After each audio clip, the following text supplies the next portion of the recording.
Sharing is caring. दोनों भाई नाश्ते की टेबल पर बैठे थे। प्रियंका, मेरा नाश्ता कहाँ है? भाभी, मुझे भी ऑफिस के लिए लेट हो रहा है। इस पर प्रियंका किचन में से दोनों के नाश्ते की प्लेट्स लेकर बाहर आती है। लो भाई, आप दोनों का नाश्ता। किसी को भी 1 मिनट का सब्र नहीं है। ये प्रियंका का ससुराल है, जहाँ कोई औरत ना होने की वजह से शादी वाले दिन से ही घर के साथ दोनों भाइयों की जिम्मेदारियां प्रियंका संभाल लेती है। दोनों भाई शांति से नाश्ता कर रहे होते हैं कि अंकुश अपने भाई की प्लेट से पराठे का एक टुकड़ा उठा लेता है। आपको पता है ना, मैं खाना शेयर नहीं करता, फिर भी मेरी प्लेट में से खाना जरूरी है क्या? अरे हद हो गई है, मुझे नहीं खाना अब।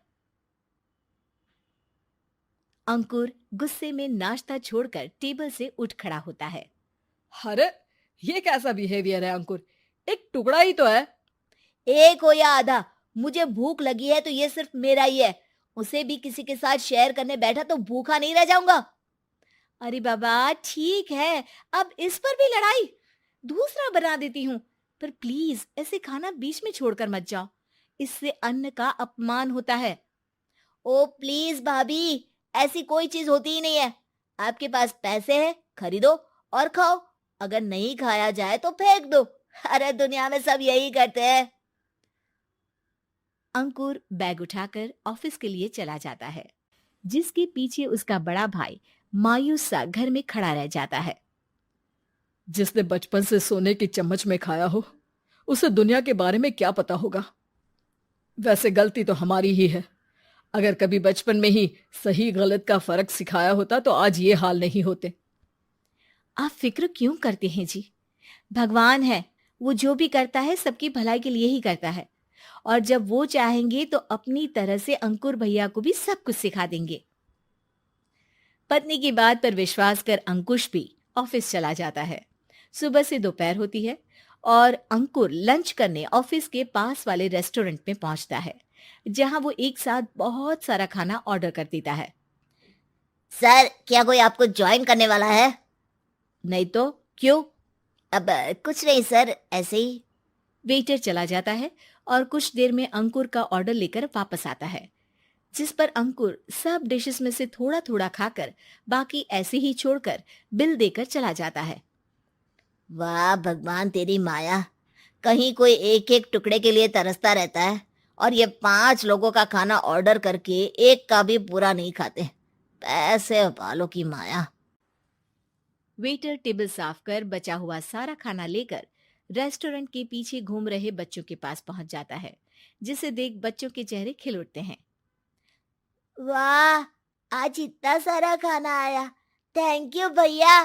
भगवान आपको खाने की फैक्ट्री बना दे।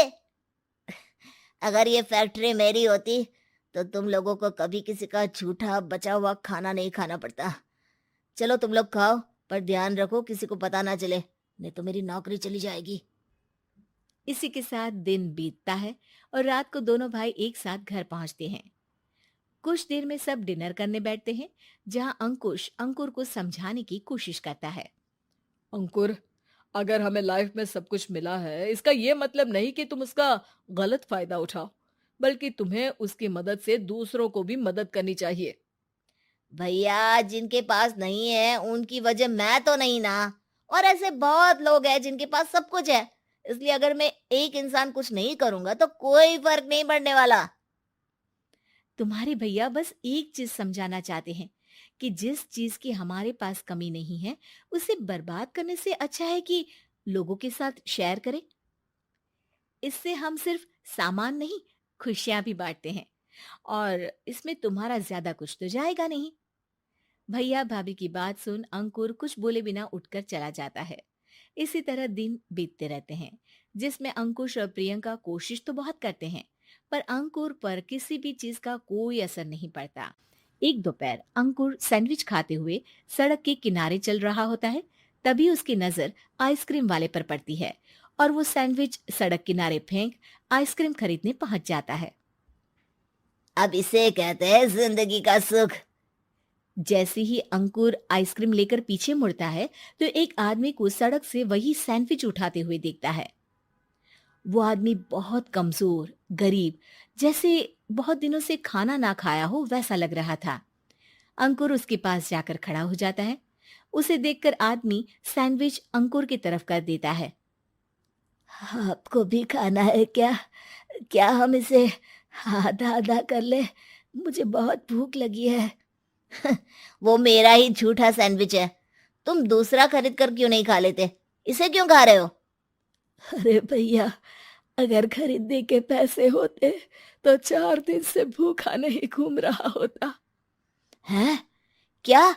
तुमने 4 दिन से कुछ नहीं खाया, फिर भी इस आधे सैंडविच को मेरे साथ बांटने के लिए तैयार हो गए? क्यों?